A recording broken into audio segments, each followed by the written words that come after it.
Jeudi 18 décembre 2025, Madame, Messieurs, bonsoir. Bienvenue à ce bulletin d'information sur Ferai Media pour une autre édition d'actualité boulante pour cette semaine. Marie-Gaëlle Villemé pour vous informer. Une vaste opération policière est en cours depuis l'aube de ce jeudi 18 décembre 2025 dans les zones de Torcelles à la limite de Croix-des-Bouquets et de Vivi-Michel, réputées être sous l'influence du chef de gang connu sous le nom de Vitello. Selon des témoignages recueillis sur place, de fortes déflagrations ont été entendues à plusieurs reprises, laissant supposer l'utilisation de drones explosifs. Des hélicoptères ont également été aperçus survolant le périmètre de l'opération. À l'heure de la diffusion, l'intervention se poursuivait toujours. La police nationale d'Haïti n'a pas encore communiqué officiellement sur les objectifs ou le bilan de cette opération. Le maire de Port-au-Prince, Ralph Youri-Chevry, est convoqué à la direction centrale de la police judiciaire le lundi 22 décembre 2025 à 10h. Cette convocation intervient quelques jours après une opération menée par la police nationale d'Haïti à sa résidence. Selon les informations disponibles, la démarche fait suite à une délégation de pouvoir accordée par le parquet de Port-au-Prince à la DCPJ.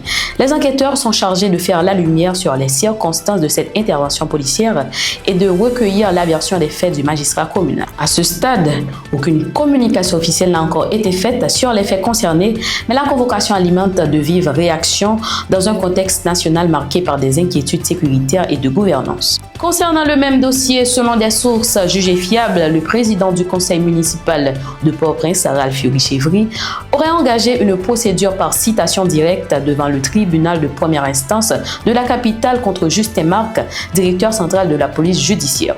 Cette démarche ferait suite à l'intervention policière survenue le 12 décembre 2025 à son domicile.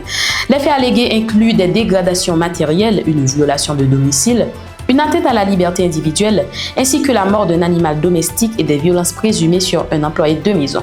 Il a également avancé que l'opération aurait été menée sans mandat judiciaire. Aucune décision de justice n'a encore été rendue et la procédure suit son cours. À l'approche de la date symbolique du 7 février 2026, le parti politique Défi a annoncé avoir officiellement saisi plusieurs institutions religieuses, universitaires et culturelles du pays en vue de solliciter leur médiation pour la tenue d'un dialogue inter-haïtien. Des correspondances ont notamment été adressées à la Fédération protestante d'Haïti, à la conférence des évêques d'Haïti, à la conférence des recteurs et dirigeants d'institutions d'enseignement supérieur haïtiennes, au Royaume vaudois-haïtien ainsi qu'à la KNVA.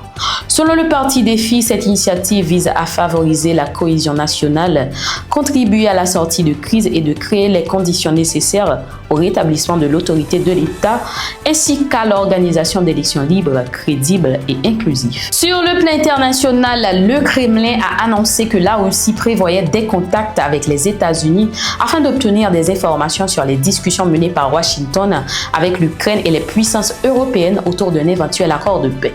Selon Politico, une rencontre entre responsables américains et russes pourrait avoir lieu ce week-end à Miami. Le porte-parole du Kremlin, Dmitri Peskov, a confirmé que ces échanges étaient prévus malgré des consultations impliquant les États-Unis, la Russie, l'Ukraine et les Européens. Aucun accord de paix n'a été trouvé. Moscou menace d'étendre son contrôle territorial en Ukraine, tandis que les dirigeants européens réaffirment leur soutien à Kiev, des accusations rejetées par le Kremlin. Fin de ce bulletin, mesdames, messieurs, merci pour votre écoute. Restez connectés pour nos prochaines éditions d'actualité boulante et rendez-vous demain pour un nouveau bulletin titre par titre à découvrir sur Ferai Media.